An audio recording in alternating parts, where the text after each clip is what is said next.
Steps into it. Pass is caught. Diggs! Sideline! Touchdown!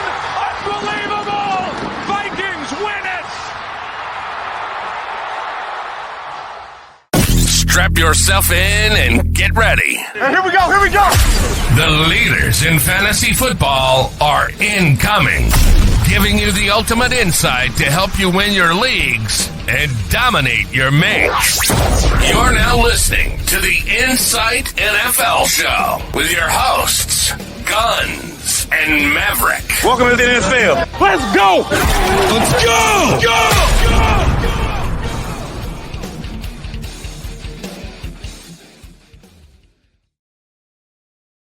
Alrighty, welcome back to another episode of the Insight NFL Show. I'm your host, as always, Nathan from SuperCoach Guns. And with me, as always, is Matt, aka NFL Maverick. Matt, how are you going?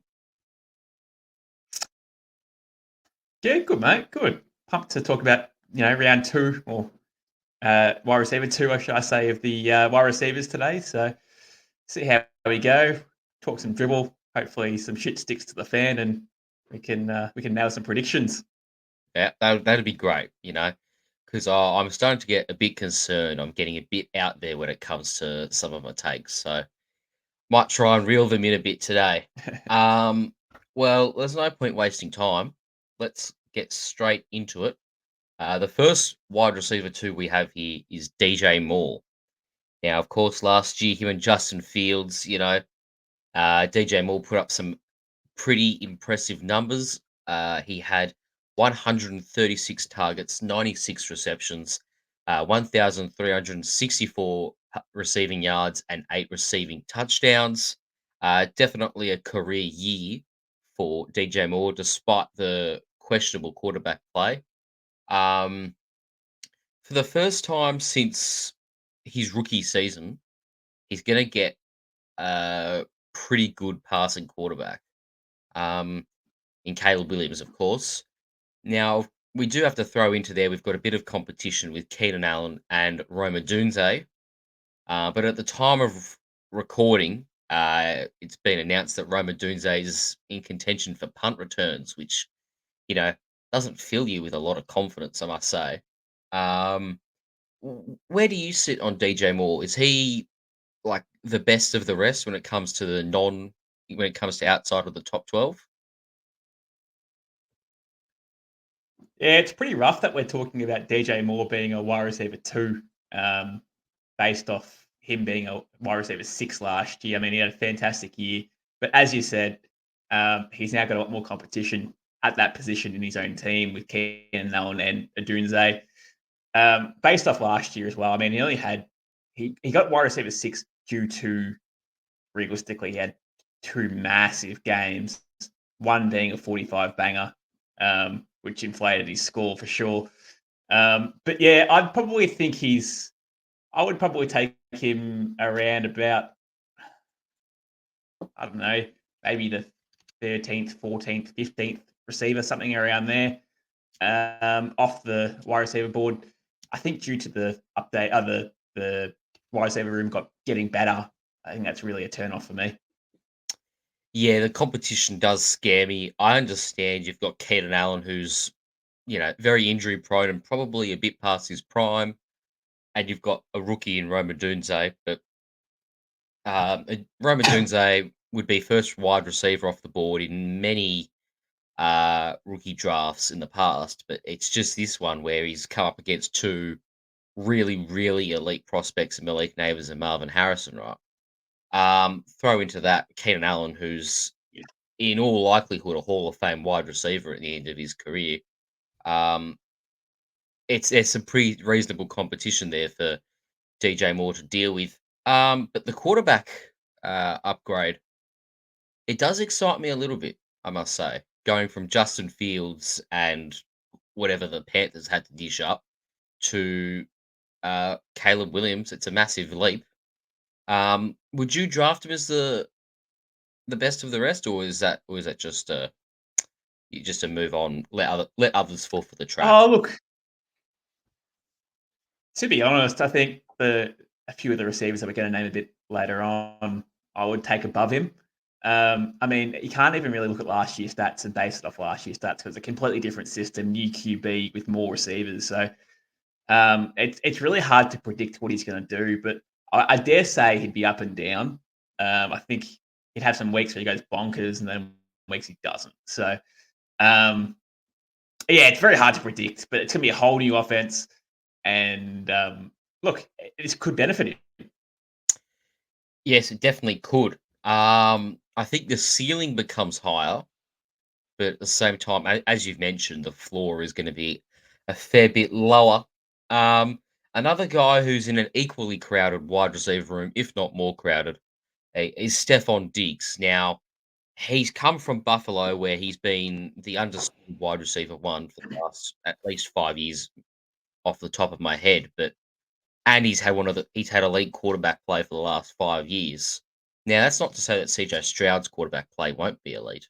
Um, it's more so to say that it's not really the quarterback play I'm concerned with. It's just the fact he's got two studs to compete with. Tank Dell, come his second year in the NFL now. Looks a real prospect. Nico Collins, who we're going to cover pretty shortly, he's become an outright gun as well. I'm sort of out on Stephon Diggs this year, I've got to say. I know I've spoken about him pretty early, but the order we're going through these guys is not necessarily the order we wish to draft them in. I'm out on Diggs. How about you?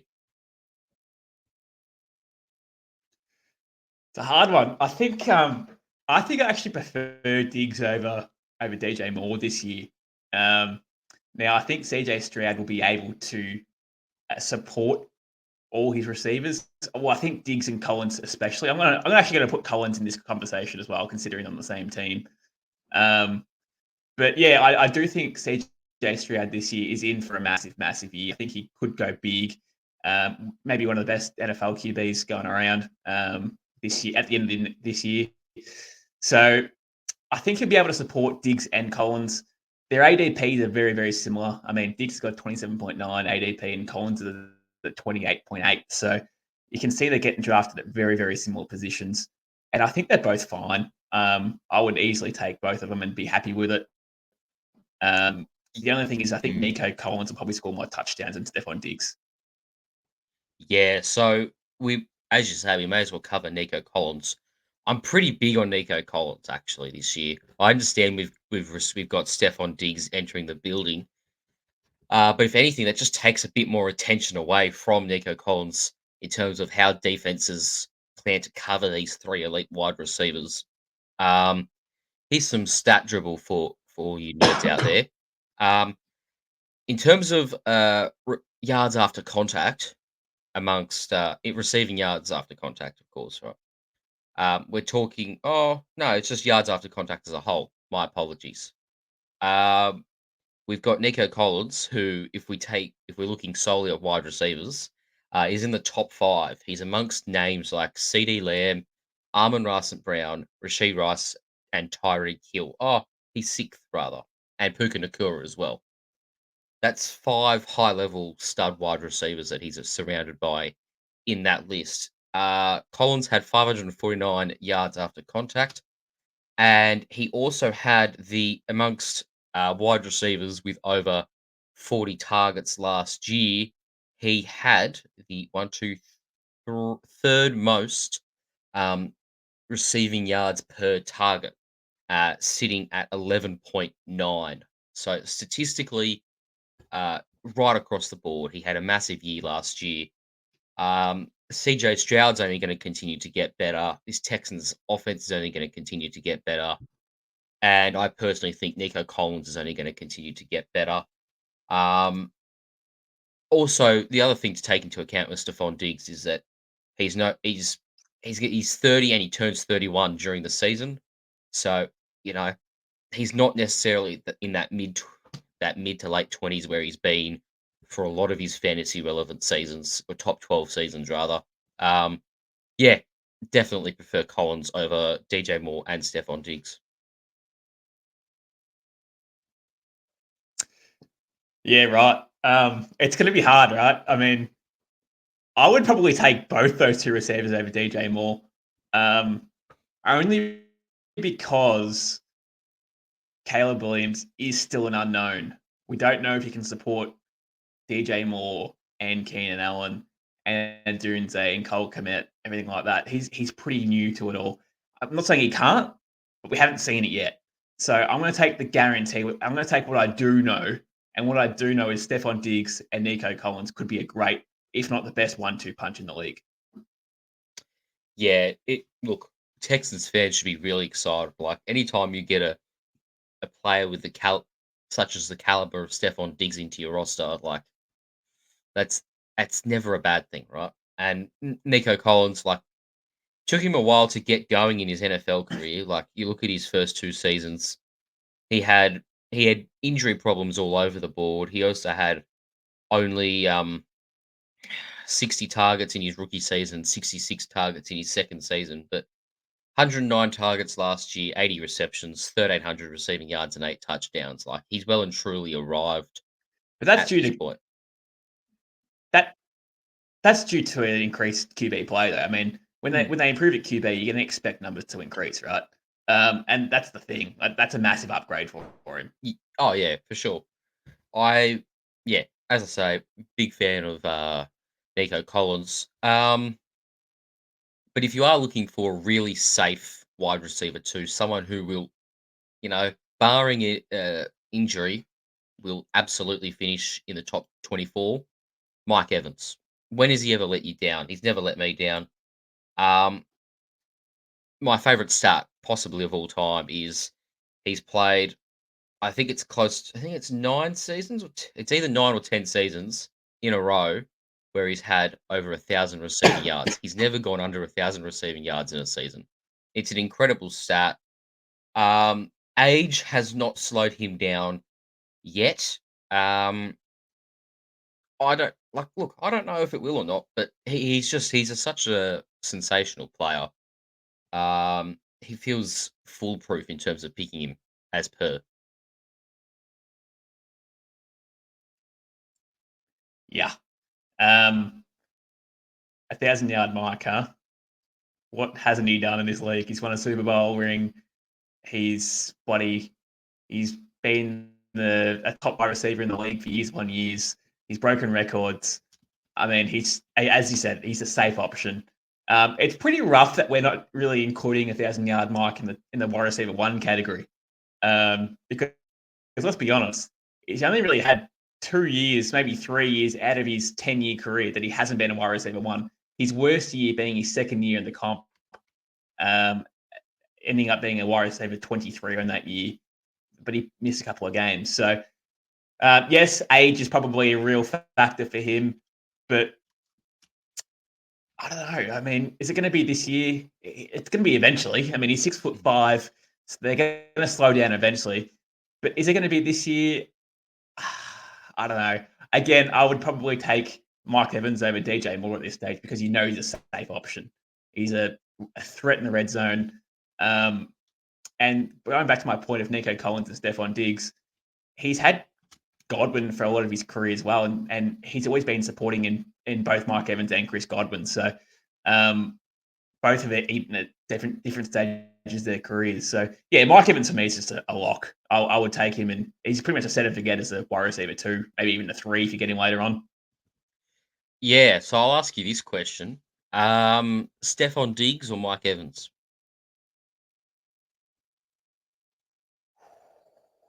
That's a great question. Their ADPs are very similar. Look, I would probably go Mike Evans, I think. Yeah, I agree. I fully agree. Actually, from the 4 we've said so far, I'm going Nico Collins, Mike Evans, Stephon Diggs, DJ Moore. But one that I reckon, DJ Moore is the 4th. Sorry, DJ Moore, the last one out of those 4s. It's tough, isn't it? it's brutal. It is. I'd brutal, do the same but thing. Yeah. Here's one that I reckon will mix up the rankings a little bit. DK Metcalf. Now, It's not often I actually think about DK from a fantasy perspective, just because he's on my team, and I'm mainly thinking, okay, how can we get him the ball? Because that's how we win. Getting the ball will win for sure, right? Well, last year he pumped out 1,114 receiving yards on 66 receptions with 119 targets. Now, the first thing that pops out to me there is the disparity between receptions and targets is quite alarming. It's almost only every second target becomes a reception. Now, we don't know if that's because of, just looking at the stats, we don't know if that's because DK struggled to catch the ball, or whether it's because, Gino wasn't putting up quality passes, but all the schemes that Pete Carroll were calling were no good. But it's a new era. We've got Mike McDonald in there. I'm fairly confident that the offense changes for the better, and we lean towards more the passing game rather than the running game, um, which ought to benefit DK Metcalf because he deserves more than 119 targets in a season. They need Mm, to be peppering him, and I rightio. think they will start peppering him this year. Yeah, yeah. I mean, a 21.8% target share for DK Metcalf is honestly embarrassing. Um, he should be a lot higher. Should be at least 25% at the absolute minimum. I get that he's got a lot of competition there in Smith and Jigba and Lockett, but this guy is a beast offensively. He's said in previous years he's done it and done it at the highest level. Um, Now, as you said, is that a problem with the QB play? Possibly. Is that really a scheme in the coach's box? They're not really getting involved. Maybe, but honestly, he is the best wide receiver on that team currently. Um, and how many drops did he have last year? He only had 7 drops, so it wasn't many drops.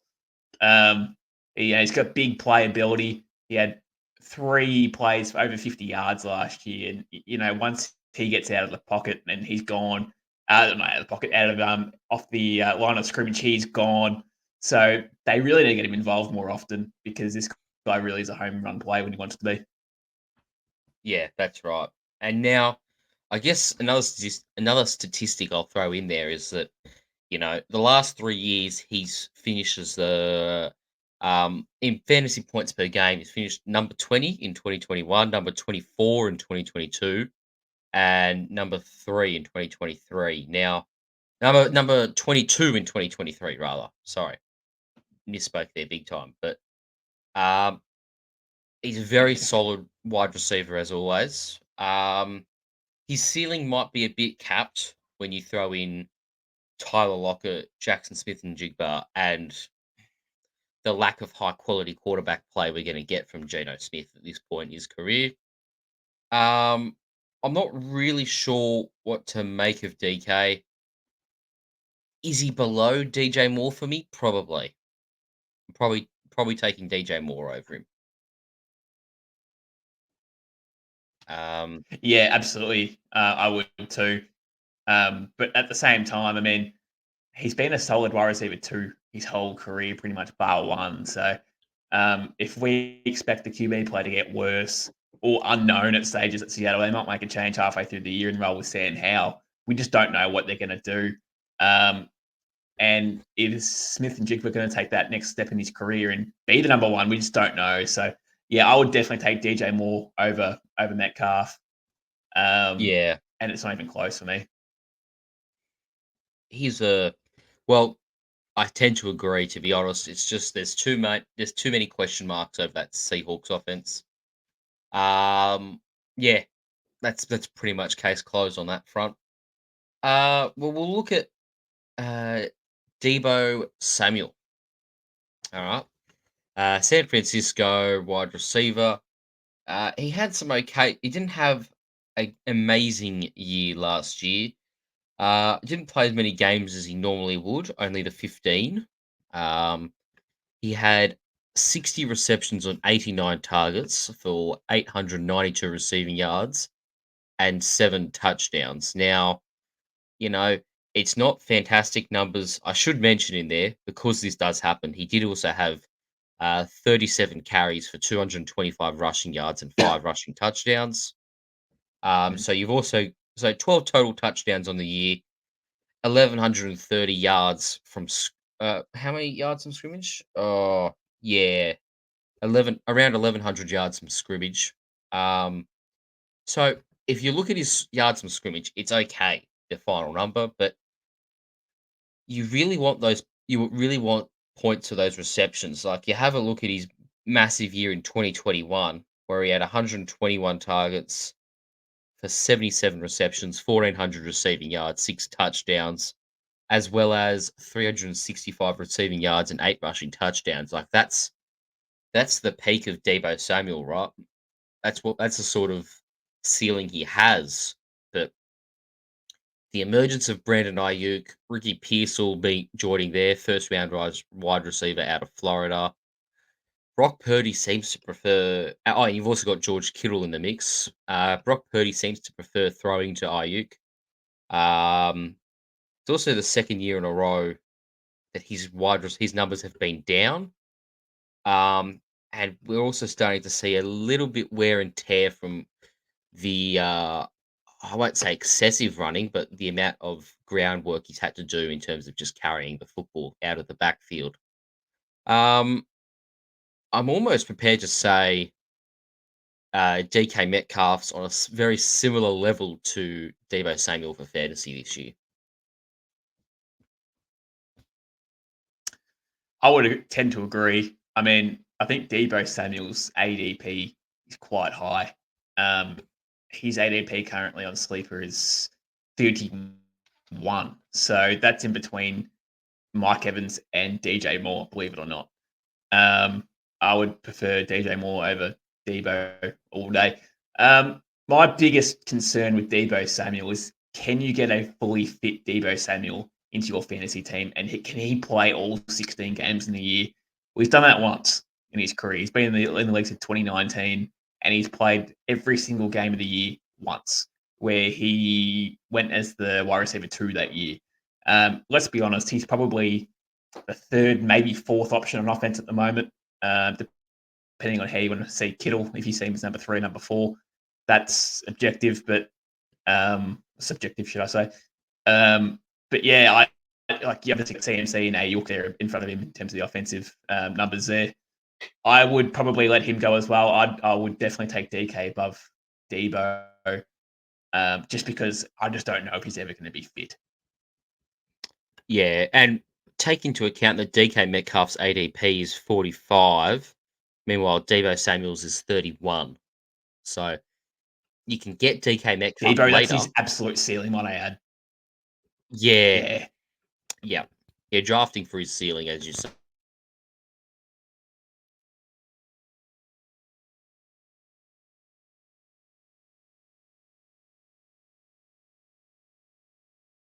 You've muted yourself, by the way.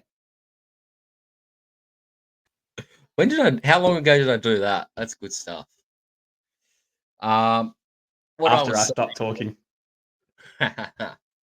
what I was saying was, I think we're in agreement that Debo Samuel, um, below DK Metcalf, I think we'll call a trap's a harsh word, but I'm going to call him a trap. Someone who I tend to think, I'm a bit torn on what to think when it comes to this guy, Michael Pittman. Now, he's a heck of a wide receiver, I must say. He's had some very poor quarterback play in his career. He had the ghost of did he? I think he had the ghost of Philip Rivers year one. Then he had Carson. He may have. Then he had Carson Wentz. Then he had Matt Ryan, and then this year he's had Gardner Minshew. Right. Finally, when I say Matt Ryan, I mean really washed Matt Ryan, not just anyway. Crappy quarterback play. And he still had 156 targets last year, so he's clearly their wide receiver 1. He's the guy they wanna get the ball to. 109 receptions, 4 touchdowns, 1,150 receiving yards. For me, I do think that, they've gotta keep getting him the ball, but the offense changes because Anthony Richardson is very different from the other four quarterbacks I just read out there. He's got an arm on him though, and that's good for Michael Pittman. Um, you've also got to throw in there. You've got AD Mitchell, second round wide receiver this year, and you've got Josh Downs, and you've got Alec Pierce. You've got four. You've got three other pretty solid wide receivers to steal targets away from you. I don't think he's going to reach 160 targets this year.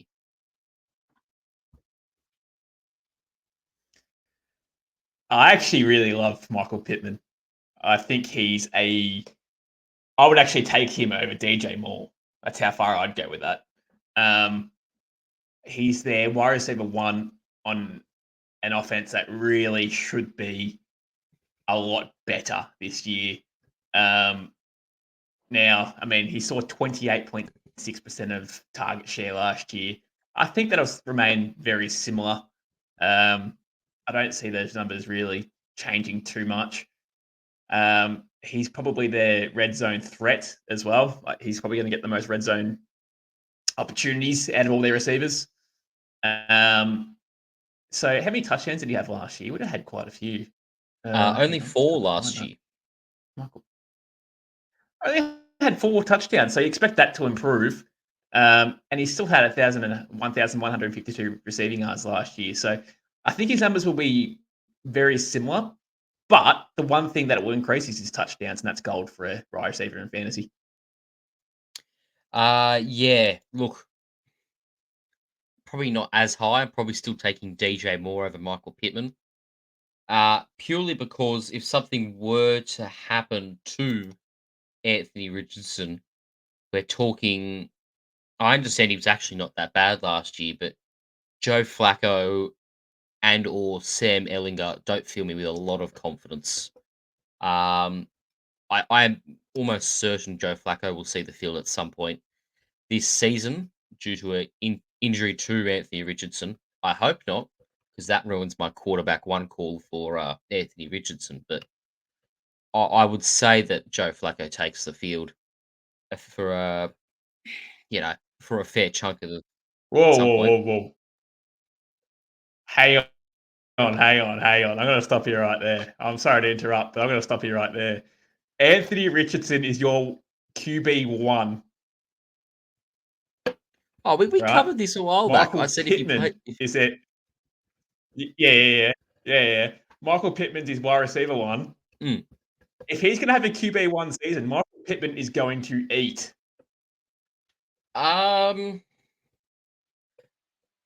Like, yeah, Eat! maybe, but like, Anthony Richardson can just run for 1,000 yards. Like, it's not that. Like, he can get QB1 in a couple of different ways. You know, he doesn't really have to do all that He's much. going to have to pass it though at some point. Oh, yeah, we'll see. We'll see. Probably no, he will. He will. Look, I He's got a don't. good arm. Oh, he does. Yeah, I don't doubt that Michael Pittman will put up decent numbers. In fact, I think he'll put up good numbers. I just think that the competition for wide receivers this year is quite fierce. And even though Caleb Williams is a rookie, he's one hell of a rookie. And I still think DJ Moore puts up better numbers than Michael Pittman this year. Pittman or DK? Pittman. Yeah, Pittman easily. Now we're back on track. Yeah, we're back on track. We can't think exactly the same. We got to have some sort of disparity. No, we can't. No. Well, we can get divided over this guy again. Jalen Waddle. Now, Tua Tagovailoa, he's shown the last 2 years he can support 2 gun wide receivers.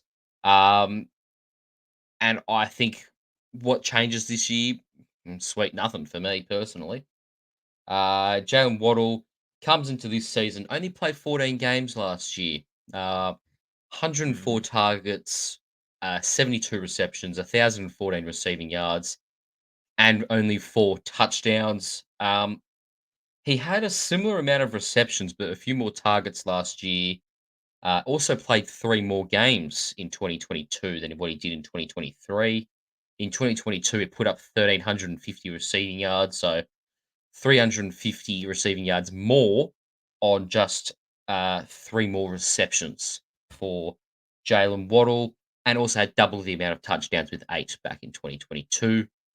Um, the offense started hot last year. It started really hot, and if they can return to that sort of early season form that they had offensively, and and if Mike McDaniels can sort of find some consistency in that offense, um, I have no problem picking Jalen Waddle for fantasy this year. I understand he's not a wide receiver one on his team, but he's still going to have some monster games just because of where he's playing.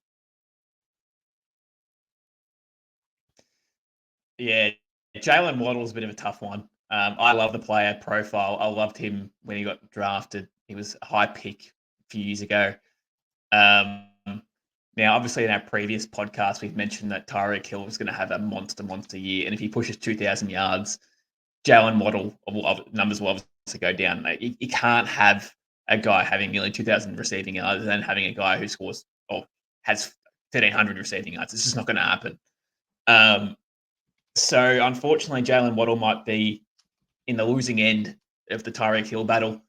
But let's say I just don't think I do not believe that they have to just discredit Jalen Waddle in this offense. He had an 18% target share last year. That's not good enough.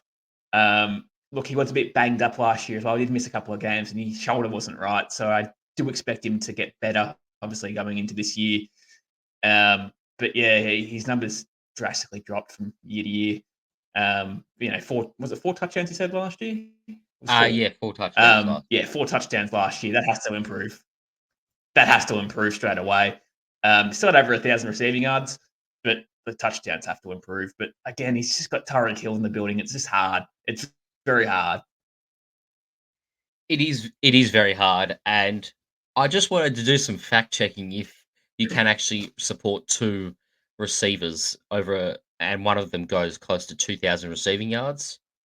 So I went back to good old 2012 Calvin Johnson, CJ2K. Just looking at the numbers, it's wild as well. 205 targets, 122 catches, and 1,964 receiving yards. Like, that's just insane, right? But the point I'm really here to make is that the second leader in receiving yards on the Detroit Lions offense that year was a guy called Brandon Pettigrew, who only had 567 receiving yards. So now I'm not saying that Jalen Waddle was going to have 600 receiving yards, because I could simply look at the LA Rams 2021 offense and look at Cooper Cup season, and we can have a look and see, just how close you can get to supporting 2 1,000-yard receivers. And yeah, you still can't, because Van Jefferson had 802 receiving yards when Cooper Cup had 1,947. Right? You just can't do it.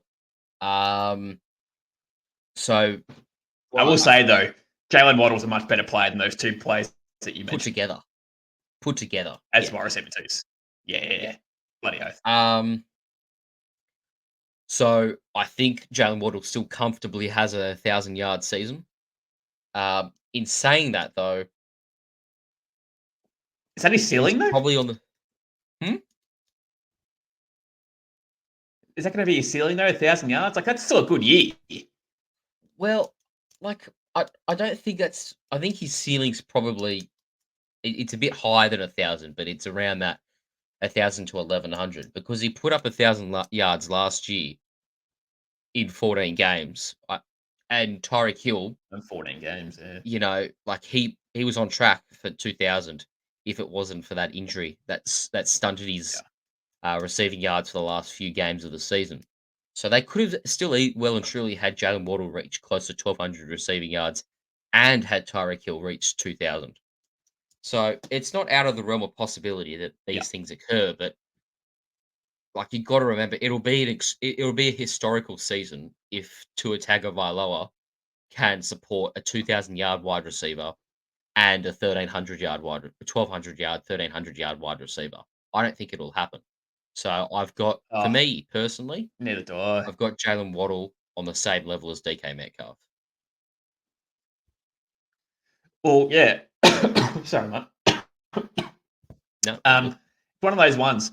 It's either Tyreek Hill goes absolutely bonkers for nearly 2,000 yards or 2,000 yards, and Jalen Waddle goes 1,100 yards at best, or Tyreek Hill has 1,500 yards, which again is pretty average for a top wide receiver, and Jalen Waddle has 1,300 yards.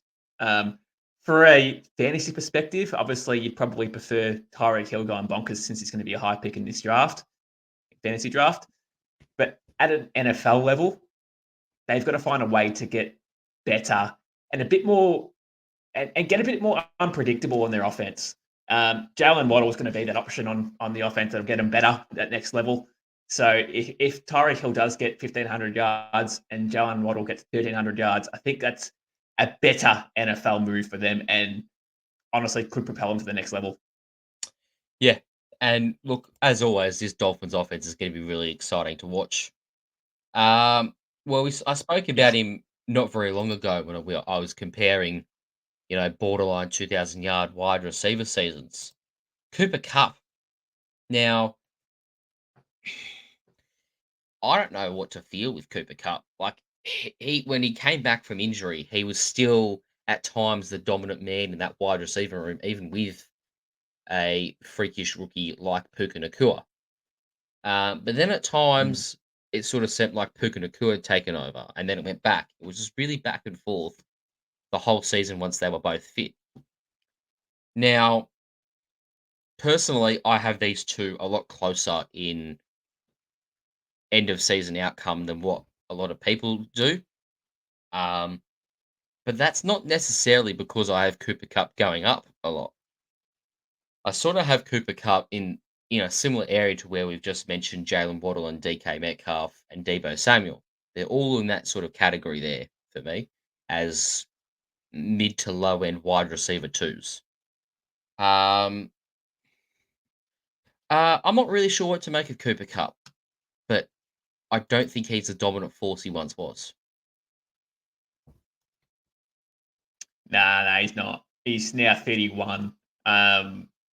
And let's be honest, he's probably their wide receiver two now, giving the reins to Puka Nakua. So he's not going to be that dominant fantasy option like he once was.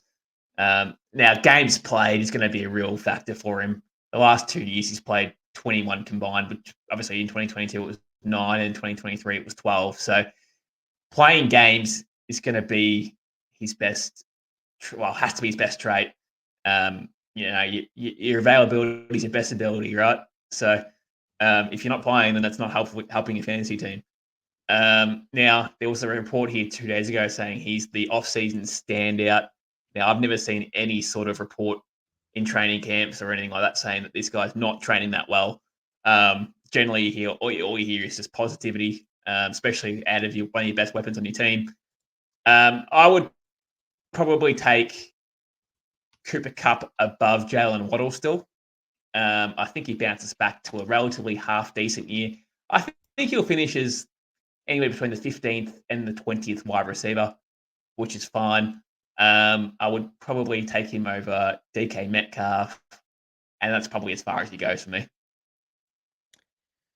Yeah, so let's have a look at his ADP on Sleeper.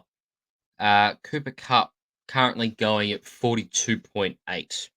Now, 42.8, you can get Devonta Smith goes off the board just after him, who we'll speak about shortly.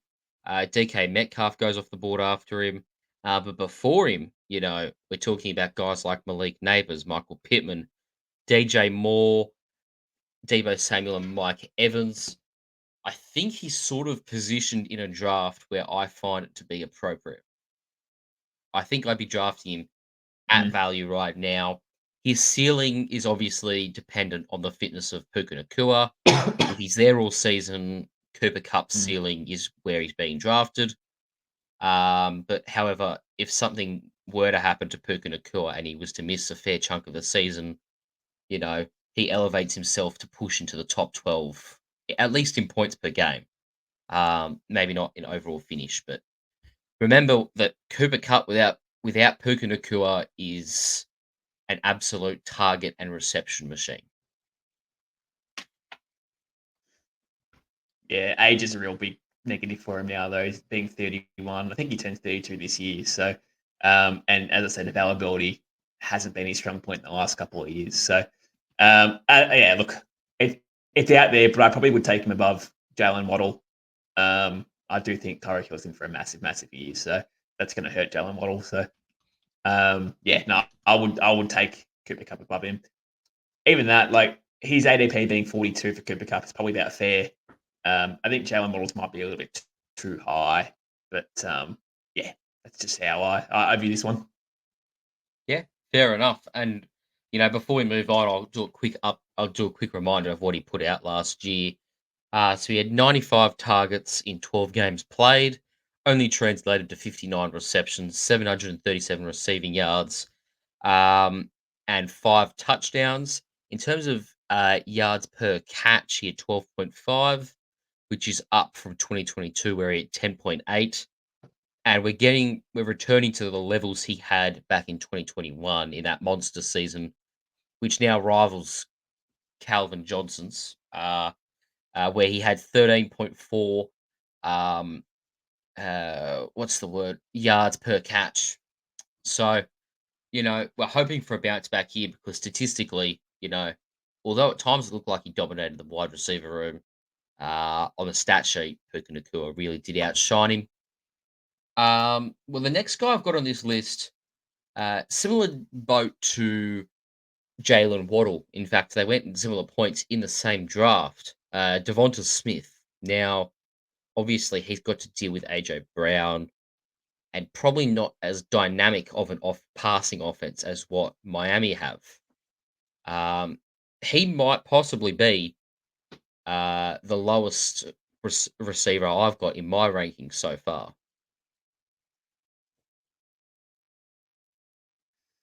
Yeah, I mean, it's really hard to view Devonta Smith.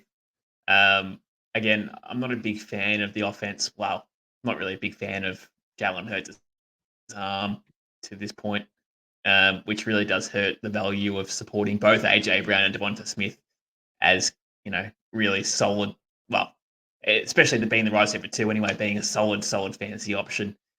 Last year he was very up and down in his scores.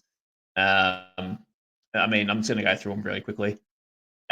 He had games where he had back-to-back 20-point games, and then the next 2 weeks after that, he had a 7.8 and a 7.5. So this is the type of thing. I mean, he's very up and down. He even had a game where he had 1.1. So he had 1 catch for 6 yards. So unfortunately, he's just far too inconsistent to be a solid fantasy option. And that might not all be his fault, but if AJ Brown was to go down, Devonta Smith would obviously have an uptick in value. Obviously, that's a hypothetical, but I'd like to put that out there. But no, I mean they've just included they just added Saquon Barkley in their offense as well, so that's just going to be more touches going to Saquon and probably less going to Devonta. So yeah, it's a shame because I actually really like him as a player. Yeah, look, he showed a lot of talent coming out of Alabama. Obviously, he won the Heisman, but it hasn't really translated into him being a true alpha wide receiver at the NFL level. Of course, in his rookie season, he didn't have AJ Brown, but also Jalen Hurts was still finding his feet in the NFL.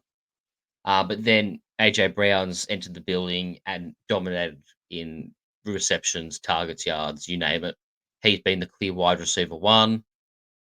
So I guess the problem you've got here with Devonta Smith is that there's always going to be his ceiling is capped. I don't know if he can really compete with a few of these other wide receivers that we're talking about here in terms of how high they can go. I think we're talking about. Oh, sorry. I think we're talking about a guy who probably gets capped at 1,100 receiving yards, 7 touchdowns. I think, the stats he put up last year, I feel like they're going to be pretty consistent numbers for as long as this offense doesn't change. For me, personally, in terms of where I draft him, he's in the Debo category for me. Yeah, I'd probably have Debo above him, to be honest. Yeah, probably would, which is saying quite a bit because I'm really off Debo. Yeah, I mean 21% target share as well. Last year, it's just not good enough. And that may not even change. That could remain the same. Yeah, that's right. Well, a guy that could well and truly emerge as the alpha wide receiver one on his team is George Pickens. Now, this is one I'm pretty excited for personally. I think when you think about wide receiver twos, he doesn't necessarily jump to the front of your mind in terms of a top 24 finish. But I think if he's gonna take this next step in his NFL career, it's this year. We're talking about a guy who had 1,140 receiving yards last year, 106 targets, 63 receptions, 18.1 yards per catch, um, and 5 receiving touchdowns. There's a lot to like about George Pickens for me. I think he goes up in every single stat I just said there: yards, receptions, targets, touchdowns. I think it all improves. He's going to have better quarterback play. Like Russell Wilson, for all his lack of pocket awareness, he's still a pretty decent passer at this level. Justin Fields, same deal, right? Um, it's just I think in terms of getting George Pickens the ball, we're not going to have problems in that department, and that's what I want to hear from a fantasy perspective. Free me, George Pickens, huh? This guy was trending last year to trade him. He just wanted the ball. He wanted to be fed. He's got no Deontay Johnson this year, so he's going to be the clear wide receiver one in this team. Yes, I think you're right. I think he does get an upgrade or what am I trying to say here? A increased or better QB play. No matter who he gets in terms of Russell Wilson or Justin Fields. And if one goes down injured, the other one will be fine too. So I think the security there for George Pickens is fine, whichever QB he gets. Yes, his target share last year was a bit low. He still had Deontay Johnson, so that should improve. It should go to about 28, 29%. He's a very, very good wide receiver. His numbers should increase, as you said, across the board. Where's he going currently in his ADP? I think it's lower than what DK 55. Metcalf was. 55. That is extreme value. Seriously, that is extreme value. If you're getting him at pick 50, let's say for argument's sake, that's again even better. Well, it's still really good because he could end up as a top 15 wide receiver this year. Would you reach for George Pickens if you had, say, I don't know, a late 30s pick or an early 40s pick? Are you reaching for George Pickens? Depending on who's on the board at that stage, but I'll take him. I'm going to name the guys who have got a higher ADP. I would take Pickens over Higgins, Keenan Allen, Zay Flowers, Tank Dell, and DK Metcalf, and Devonta Smith, and Cooper Kupp. I'd probably take him in that category. He's in between Jalen Waddle and Cooper Kupp. I would probably take George Pickens, and honestly, I'd probably take Pickens over Waddle as well. Yeah, and for me, he's probably around about 35. Yeah, which so yeah, I probably would reach. Yeah, I'd reach. And I don't think it's outrageous to say I'd also take him over Malik Neighbors as well. When we start, you take Malik Neighbors over George Pickens. Yeah. Ooh, okay. Well, we'll get to this once. We'll get to that. We'll get to Malik Neighbors soon. But for me right now, I've got him just above Malik Neighbors, but not ahead of Michael Pittman. Where that puts him numbers wise, I don't know.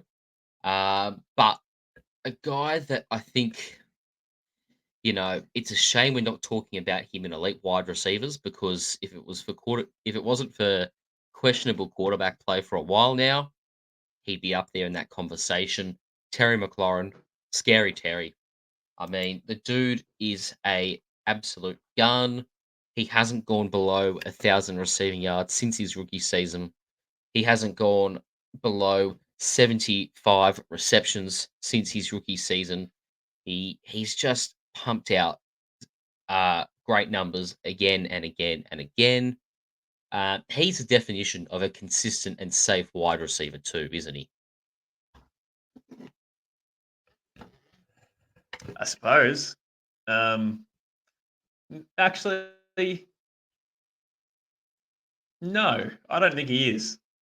Um, I don't think he is. Yes, his numbers wise, over 1,000 yards. Yep, I can vouch for that. But he hasn't scored touchdowns. He's had 2 years. Well, this is based off 12-team leagues, obviously. He's had 2 years that he's been better than a wide receiver 24 out of his 5 years in the league. Yeah, he hasn't really had a great QB throughout his whole career, which is probably that's not really a knock on him, but a knock on that organization. He has got a rookie this year who's still a bit unknown for really dominating across the air, through the air. So I don't know if his numbers are going to get too much better. Look, he'll probably still eclipse 1,000 yards, probably just, but I'm not too big on Terry McLaurin, to be honest. Not on unless he had a really good QB, and hopefully Jaden Daniels is, but I don't know. I think he's drafted to probably where he deserves to be. You'd be drafting him at 68.9? Yeah, I think so. Yeah. I mean, look, if you were to ask me, would I rather Rasheed Rice, who could still miss a fair chunk of the season, or Terry McLaurin, I'd be willing to take the risk on Rasheed, but that's mainly because of where Rasheed's being drafted, right? He shouldn't be drafted that low. But to have Terry McLaurin's name in the same conversation as Jordan Addison, Jaden Reed, Xavier Worthy, and Christian Kirk and Roman Dunze, it feels disrespectful to him, particularly when he's the wide receiver one. Not to mention, I think yeah, the quarterback play's been trash. just on that, You sorry. have your what? Just on that, sorry. You know how you just mentioned those names?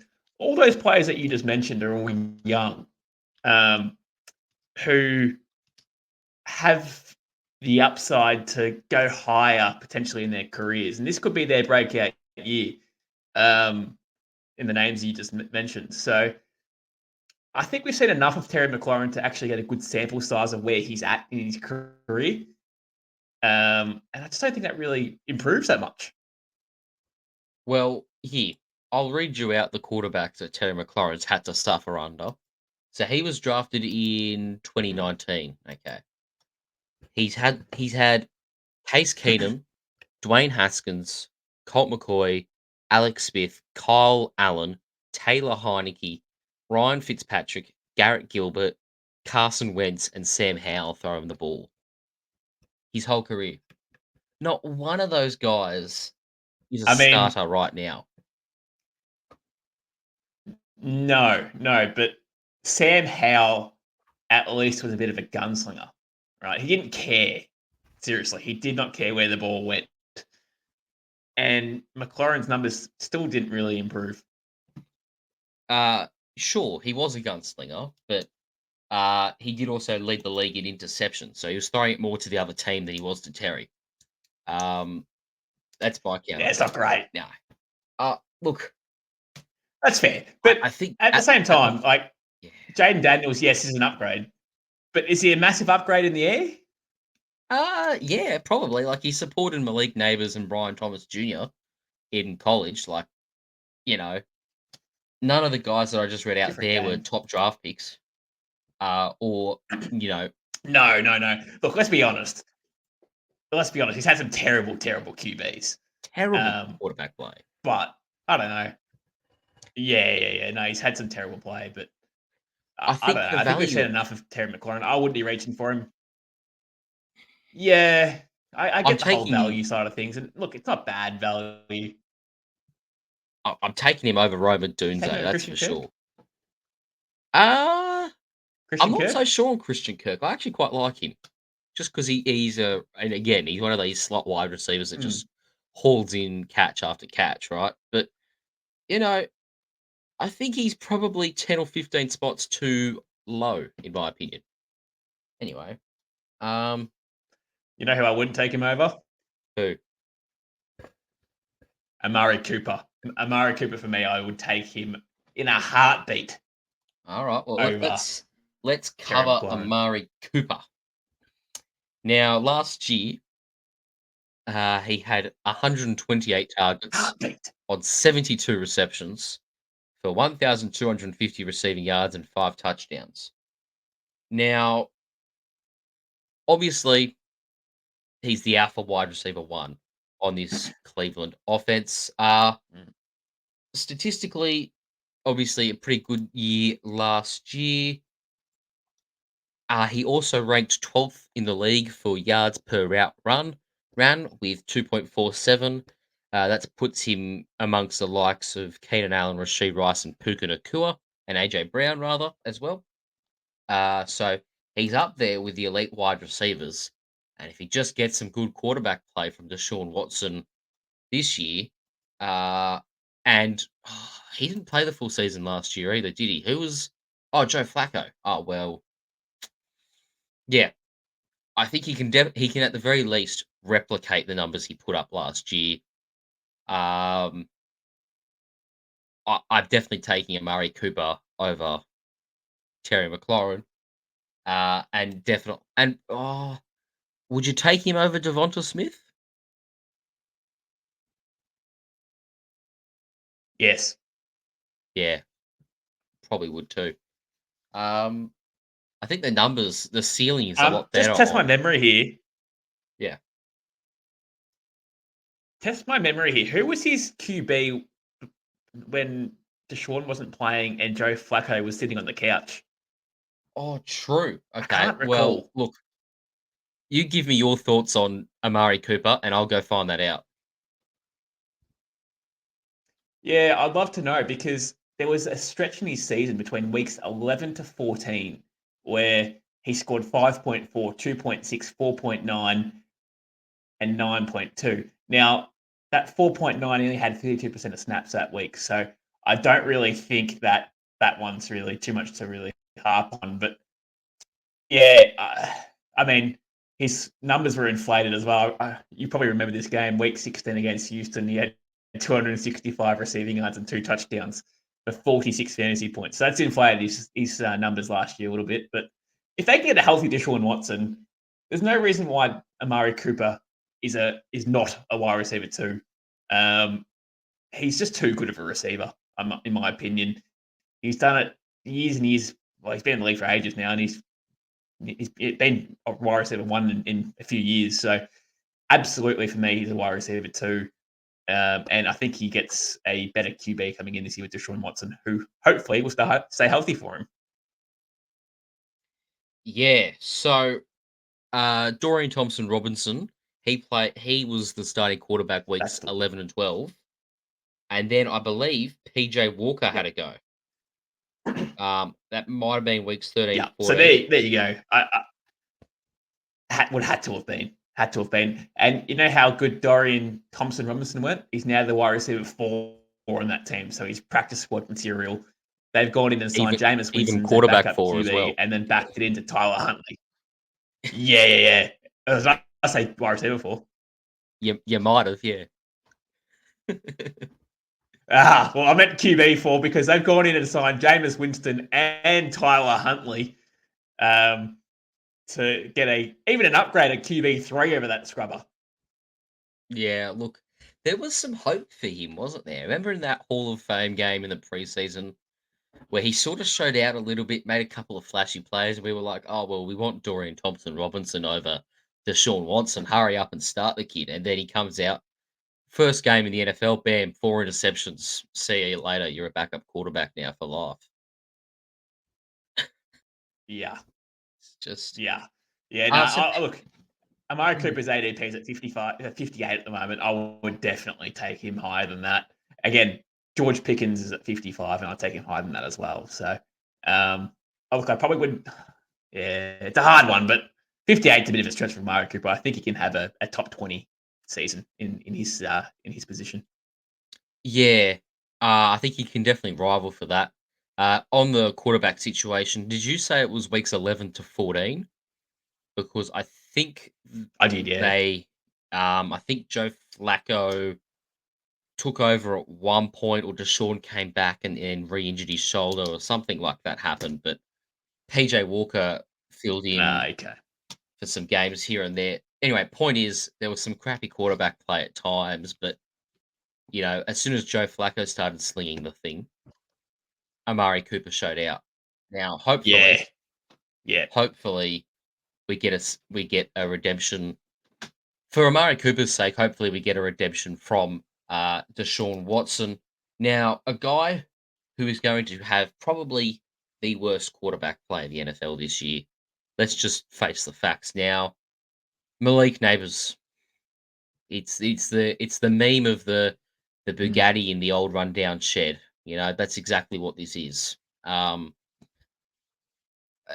an elite talent, an elite talent. I think he went 6th overall this year. Um, he would rival Marvin Harrison Jr. in terms of how hyped up of a prospect he was. Um, I've got to say, on talent alone, people are taking him quite high for the situation he's in. Yep. That is fair. I think he plays in the slot this year, so he's not going to need a lot of time. Or Danny Dimes, should I say, he's not going to need a lot of time for this guy to get open. It's going to be a short route. So in PPR leagues, this guy might have 7 to 8 catches for 80, 90 yards and maybe a touchdown here and there. So um, the latest 25 days ago, Malik Neighbors electric at practice Thursday. He's caught some deep touchdowns from Drew Lock, including a leaping highlight reel catch. So if I'm a Giants fan, I'm absolutely excited to see how this kid can go. But for fantasy, what is his ADP? I think it was 35. It was Yeah, 35. 35. It's probably a little bit too high. It's probably a little bit too high, but I still prefer him over Jalen Waddle, in my opinion. Um, Again, I think Jalen Yeah. Waddle's a bit too high in itself, but Malik Neighbors is going to be seriously a very good player for fantasy. I think he's just going to dominate in receptions this year.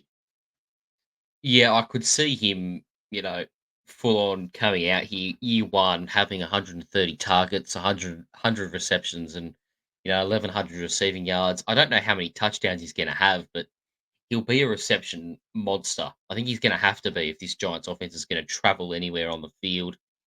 Yeah, it's going to be grim, but yeah, definitely a big fan of Malik Neighbors, but you know, it, it's a shame he went to the Giants. It really is. Like, imagine him on the Chargers with Justin Herbert. Like, we'd be talking about him in such a high regard. They had a chance to draft him. They did. That's what makes me upset. Like, they genuinely could have had him, but you know Mm. that's the way it is. Now let's look at some high upside value guys. So these are guys that are going a bit later in the draft that could really push into this, not necessarily wide receiver 2, but high end wide receiver 3 sort of levels. Um, for me, the first one I've got here, Lad McConkey. We just spoke about Justin Herbert and the Chargers. Lad McConkey just got drafted there 34th overall or 36th overall, I'm going to say. He's shaping up to be their slot receiver, a real, an elite route runner. great footwork. He's shaping up to be a proper target monster, particularly with the lack of other wide receiver options. And, you know, they're going to have to throw the ball at some point, even though they're going to try and run the football 35 to 40 times a game. They're still going to have to throw it at some point. Yeah, ADP being at 90. So I guess this is where you get your value on Lad McConkey. I don't know how much they're going to really be relying on him. He's probably the number one, obviously, but I just don't know. It's hard to view where Lad McConkey can really fit into this offense when you actually haven't seen it. I expect him to be involved, and honestly, quite heavily as a prediction. Again, he could be one of those PPR beasts in fantasy as well. He could have 7 to 8 catches for 90 to 100 yards quite easily. I don't think they're going to shy away from using Herbert. They're going to have to use Herbert at some point. I know they run heavy, but Herbert's a very good QB. They're going to have to use him, and he's a game winner when he wants to be. So, yeah, at his ADP of 90, I think Lad McConkey's a very good get there. Yeah, I've been trying to pick him up where possible, and I've found a couple of times he's been dropping past where his ADP is. Look, I think a wide receiver 3 finishes well and truly on the cards for him. Um, and I tend to think it's closer to the top end of wide receiver 3 rather than the bottom end. But, you know, time will tell as to how run dominant this offense actually is. Another guy who I see has high upside, and we spoke about him very briefly before, but Christian Kirk. Now, I know that there's a lot of mouths to feed on this Jaguars offense, but he's going at a weirdly low spot in the draft. Let me just get it up here. I think he's going in around the 60s, and I think that is too low for someone of his. Yeah, 64. Yeah, some bit too low of someone of his caliber, and with the quality of quarterback play that, well, we're kind of expecting to receive from a guy that's being paid $55 million a season.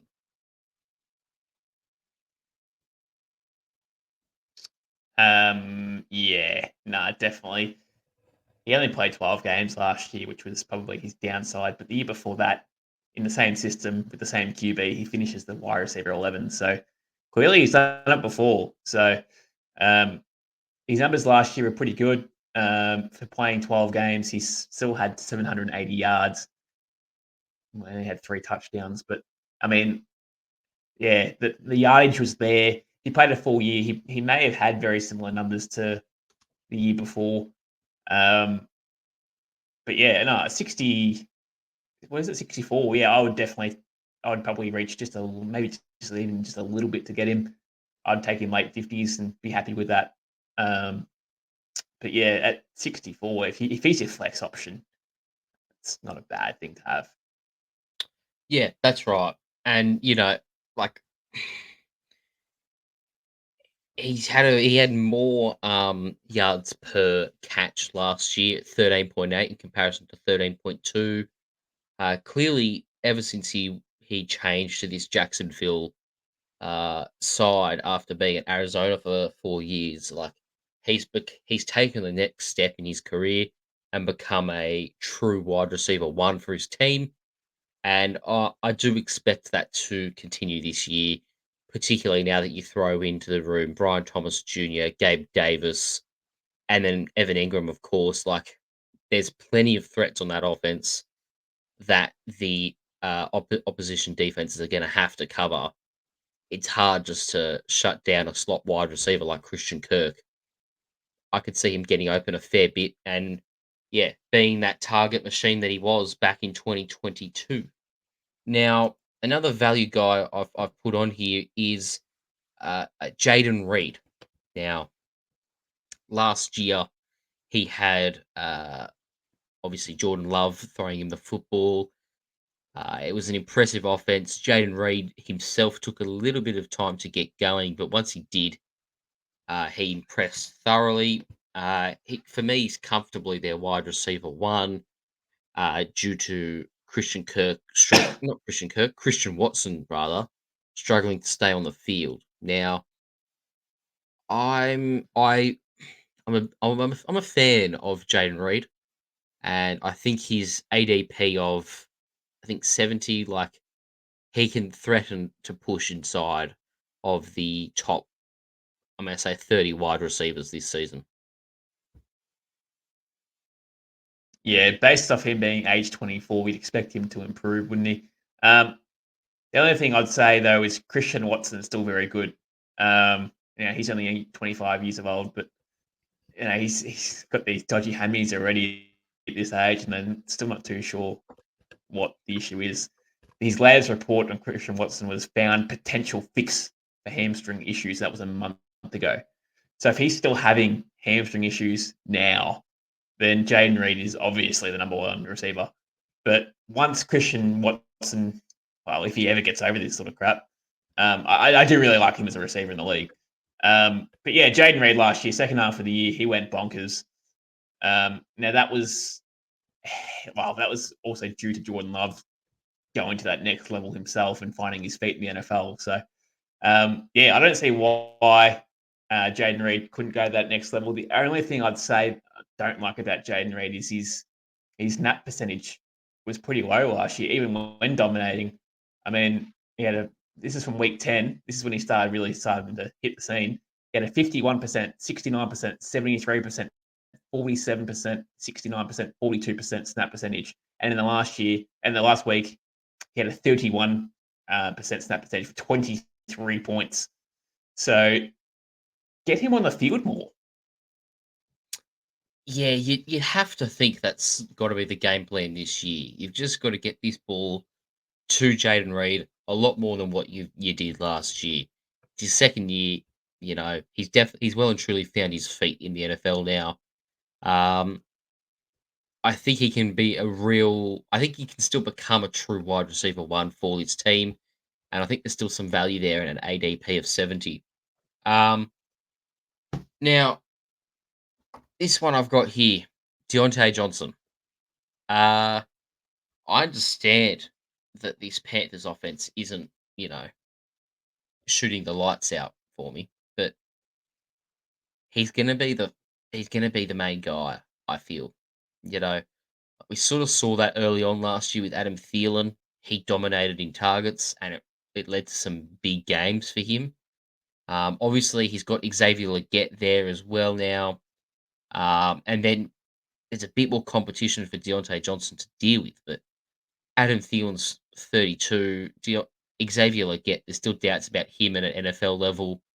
Um, I'm pretty keen on Deontay Johnson, but I feel as though I should first confirm where he's being drafted right now. If I look at Deontay Johnson, he's going at 93 ADP on Sleeper. For a guy that's a wide receiver one, it feels quite low. I think in a similar case to what we have with Lad McConkey, he's still going to be their leading. He's still going to be the main guy on offense, and with the lack of stable running game until Jonathan Brooks comes back and is fully fit and firing, I do think there is something there for Deontay Johnson, and I reckon you can get a fair profit from him if he starts the season hot. All right, Guns. All right, Guns. Here we go. Here we go, Guns. Deontay Johnson is in a contract year. Oh, Contract year.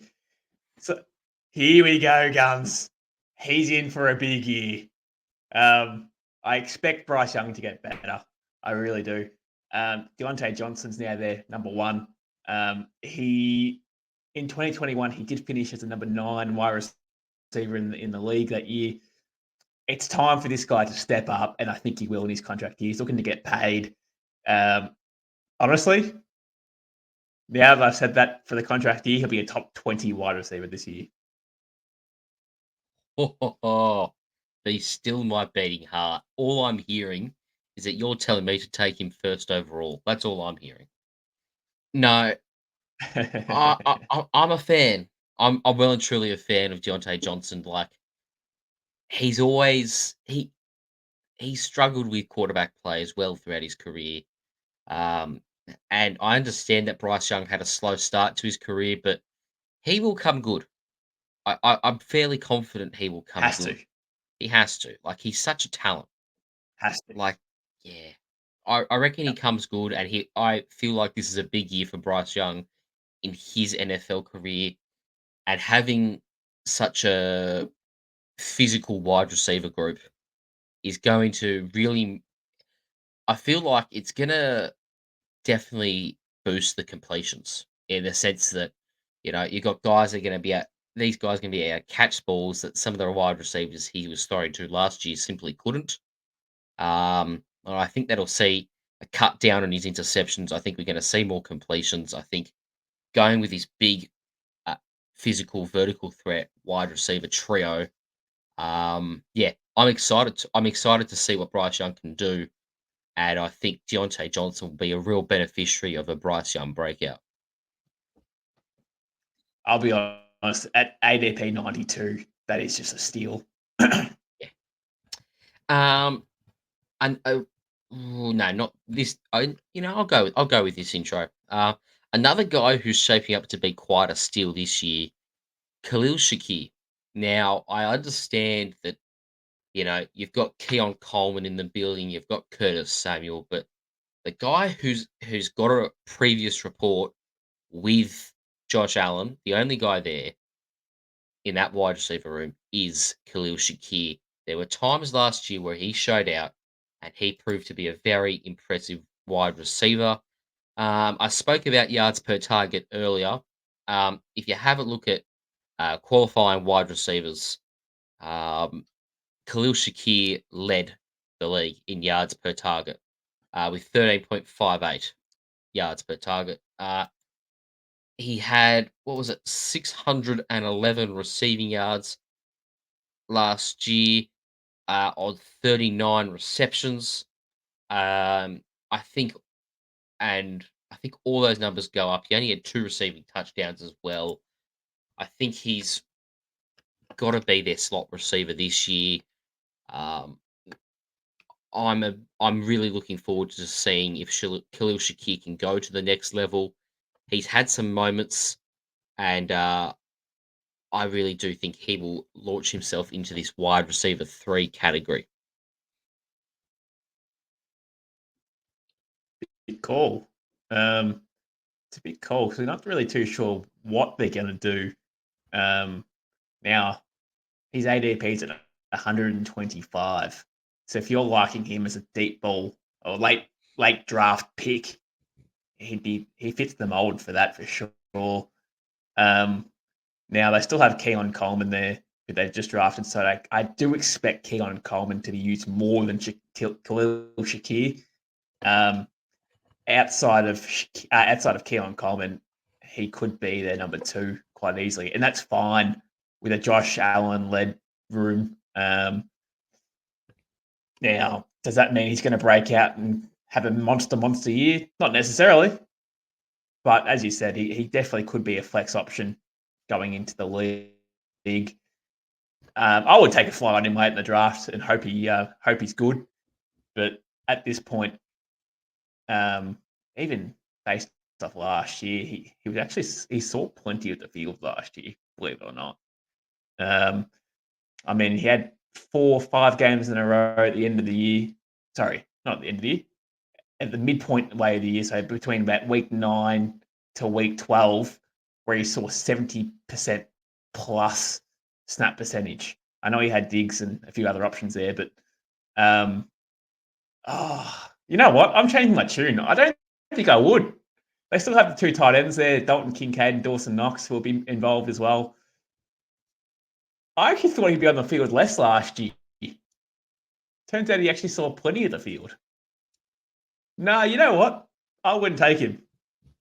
Yeah, interesting. Oh, look, I'm gonna stay strong. I'm willing to take uh Khalil Shakir at that draft pick. I think the upside is that he establishes himself as the wide receiver 1.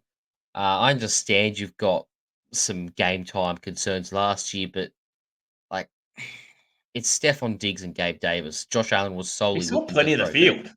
Oh, sure. But like you go Sure. from Stephon Diggs and Gabe Davis to Keon Coleman and Curtis Samuel. It's a bit of a step down. And I think Josh Allen's going to have to be more careful with where he throws the football as well. He threw a few too many picks last year. I think he's going to just have to take the safer completion a bit more often this year. And I think the safer completion will be Khalil Shakir.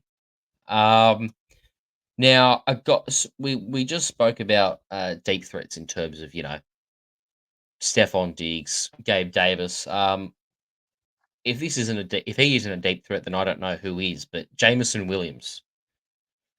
Now, he's obviously had a troubled start to his NFL career, but don't let that distract you from the fact that he was a freak of nature in college for Alabama. He went 12th overall.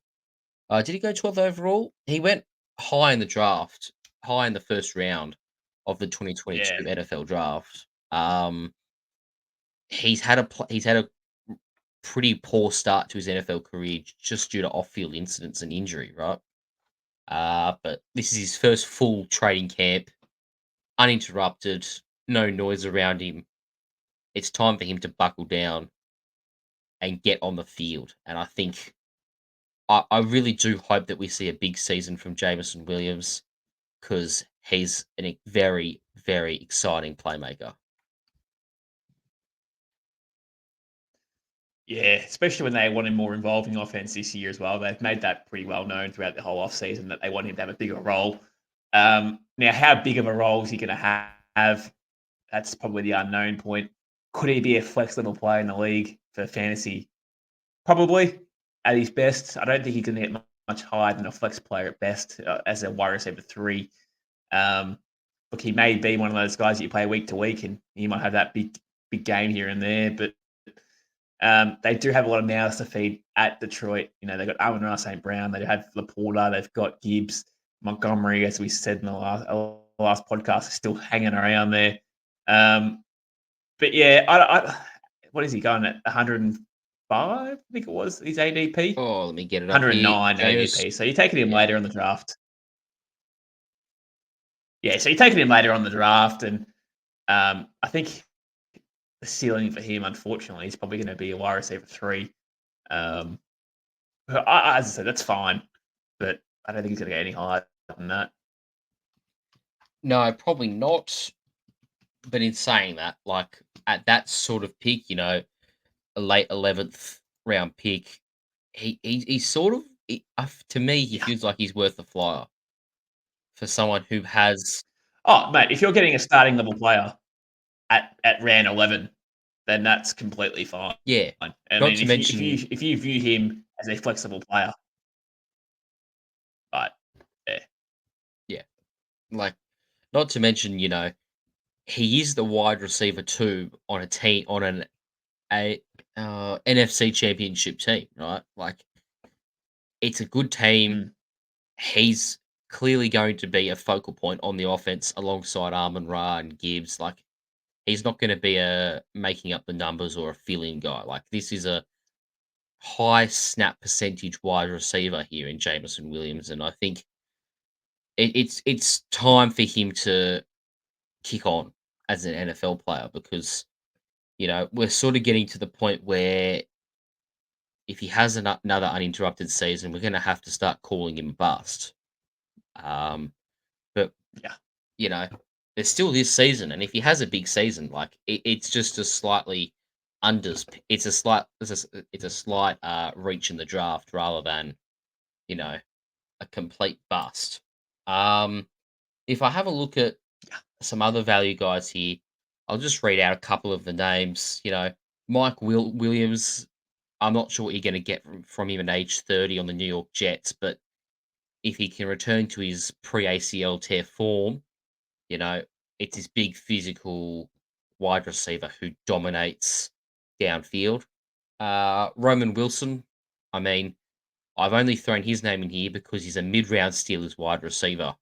We talked about this in the draft process. They have a remarkable conversion rate of drafting absolute studs at that point in the draft. Demario Douglas. Now, we spoke about him a little bit in the news a couple of weeks ago, but he's shaping up to be their wide receiver one. We're gonna it's looking like Jacoby Brissett's gonna start the season for the Patriots. You know, I think he could do worse at his ADP, which I'll just refresh us all on what his ADP is. 145.4. We're talking last pick of the draft sort of stuff, right? You could do worse, I think. Mhm. Yeah, I agree on that. Um, Mike Williams at ADP 130, I think is great value. Healthy Aaron Rodgers with him, I think that's great. But yeah, no, I agree on Demario Douglas. You're taking him last pick of the draft and hoping that he actually has a good year. You're putting no draft capital into him at all. Like, you can just drop him after 2 weeks. He's no good. Mm. And if he's no good, he's no good. That's fine. You could probably even drop him, pick him back up, and then keep dropping him a week to Yeah. week. But no, as a last pick in the draft, you can have a go. That's fine because the upside's there. Yeah, that's right. And that I probably, think for yeah. me, just to really finish this one off here. For me, for a late round flyer, I would actually take Smith and Jigba at ADP 100. Um, I know we've mentioned DK Metcalf and the average offense, but is there a world where Smith and Jigba can go past DK Metcalf?